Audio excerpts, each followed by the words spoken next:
Hello, ഇന്നത്തെ ഞങ്ങളുടെ യാത്ര ഒത്തിരി നാളായി ഞങ്ങൾ ആഗ്രഹിക്കുന്ന ഒരു യാത്രയാണ്. ദേവി വിളിച്ചാൽ മാത്രം എത്തിപ്പെടാൻ സാധിക്കുന്ന ഒരു സ്ഥലത്തേക്കാണ് ഞങ്ങൾ പോകുന്നത്. അതെ, എല്ലാവരും പറയുന്ന അതേപോലെ തന്നെ കൊല്ലൂർ മൂകാംബികയിലേക്കാണ് ഞങ്ങളുടെ യാത്ര. ഈ ഒരു ഗേറ്റ് കഴിഞ്ഞ് കൊല്ലൂരിലെത്തുമ്പോൾ ഉള്ള ഒരു സുഖം, അത് അനുഭവിച്ചറിഞ്ഞവർക്ക് മാത്രം കിട്ടുന്നൊരു സുഖമാണ്. എത്ര പേരത് പല വീഡിയോസിലും പല ചാനൽസിലൊക്കെ അത് പറയുന്നത് ഞാൻ കേട്ടിട്ടുണ്ട്. പക്ഷേ സ്വന്തമായി അത് അനുഭവിക്കണമെങ്കിൽ ഇതുപോലെ കൊല്ലൂരമ്മയുടെ നടയിൽ നമ്മൾ എത്തണം.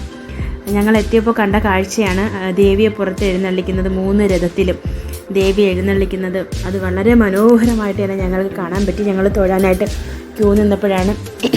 സാധാരണ ഈ വലിയ രഥത്തിൽ എഴുന്നള്ളിക്കുന്നത് ഞാൻ കണ്ടിട്ടില്ല. ഇത്തവണ പോയപ്പോൾ അതും കാണാൻ സാധിച്ചു എന്നത് വലിയൊരു അനുഗ്രഹമാണ്. മോളുടെ പ്രോഗ്രാമുമായി ബന്ധപ്പെട്ടാണ് ഞങ്ങൾ പോയത്.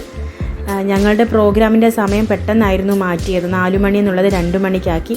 പിന്നെ പെട്ടെന്ന് തന്നെ കുട്ടികളെയൊക്കെ മേക്കപ്പ് ചെയ്ത് ഇറക്കി. എങ്കിലും അമ്മയുടെ കാരുണ്യത്തോടു കൂടി കുഞ്ഞുങ്ങൾക്ക് നല്ല രീതിയിൽ പെർഫോം ചെയ്യാൻ സാധിച്ചു.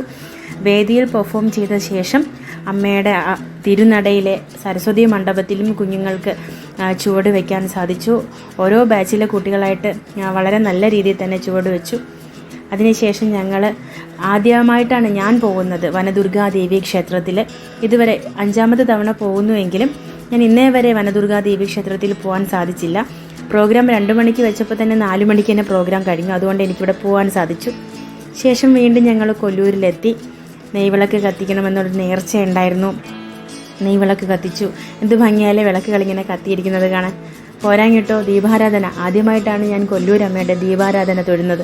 അതിന് സാധിച്ചു. അത് വളരെ അനുഗ്രഹമായിട്ട് എന്നെ കണ്ടു. ഞങ്ങൾ താമസിക്കുന്ന ലോഡ്ജ്, അത് ഞങ്ങൾ താമസിക്കുന്ന ഹോട്ടലിൻ്റെ ഫ്രണ്ടിൽ നിന്നുള്ള വ്യൂ ആണ്. അവിടെ നിന്ന് വിൻഡോ വഴി ഞങ്ങൾക്ക് എടുക്കാൻ പറ്റുന്നതാണ്. കൊല്ലൂരമ്മയുടെ തിരുനട ഞങ്ങൾക്ക് അവിടെ നിന്ന് വളരെ മനോഹരമായിട്ട് തന്നെ കാണാൻ സാധിക്കുമായിരുന്നു. പിറ്റേന്ന് ഞങ്ങൾ അവിടെ നിന്ന് തിരിച്ചു. നേരെ ഞങ്ങൾ പോയത് ജയദുർഗ ടെമ്പിളിലായിരുന്നു. അത് കഴിഞ്ഞിട്ട് ഞങ്ങൾ അവിടെ ഒരു ശ്രീ ഗണേശൻ്റെ ടെമ്പിൾ ഉണ്ടായിരുന്നു. ഞങ്ങൾ അവിടെ പോയി. ശേഷം നേരെ ഞങ്ങൾ ഉടുപ്പി കൃഷ്ണനെ കാണാനായിട്ട് പോയി. അവിടെ ഒത്തിരി തിരക്കായിരുന്നു. ഭഗവാനെ കാണാൻ സാധിക്കുമോ എന്ന് ഒരു ഉറപ്പുമില്ലാതെയാണ് പോയത്. അത്രമാത്രം ആൾക്കാരെ കൊണ്ട് തിങ്ങി നിറഞ്ഞിരിക്കുമായിരുന്നു ഉടുപ്പി. പക്ഷെ ഞങ്ങൾക്ക് കാണാൻ സാധിച്ചു. അതിനുശേഷം ഞങ്ങൾ വീണ്ടും കുട്ടികളൊക്കെ അടിച്ച് പൊളിച്ചാണ് ഞങ്ങൾ യാത്ര. ഞങ്ങൾ വീണ്ടും ഒരു അമ്പലം, അതും ദേവീക്ഷേത്രമായിരുന്നു. ഒരു ദുർഗാദേവി ക്ഷേത്രം തന്നെയായിരുന്നു. അവിടെ നിന്ന് ഞങ്ങൾ അന്നദാനമൊക്കെ ഉച്ചയ്ക്ക് കഴിച്ച് അവിടെ നിന്ന് നേരെ ഞങ്ങൾ മംഗലാപുരം ശിവക്ഷേത്രത്തിലാണ് പോയത്. പക്ഷേ അവിടെ നട തുറന്ന് തൊഴാൻ സാധിച്ചില്ല. ഉച്ചയായതുകൊണ്ട് നട അടച്ചിരുന്നു. പക്ഷേ ഈ അമ്പലത്തിൻ്റെ സ്ട്രക്ചർ വല്ലാതെ അതിശയിപ്പിക്കുന്ന ഒന്ന് തന്നെയായിരുന്നു. ഭയങ്കര സന്തോഷം തോന്നി. ഭയങ്കര ഒരു ഫീലായിരുന്നു. അവിടെ കുറേ സമയം ഞങ്ങൾ സ്പെൻഡ് ചെയ്തു എന്ന് വേണമെങ്കിൽ പറയാം.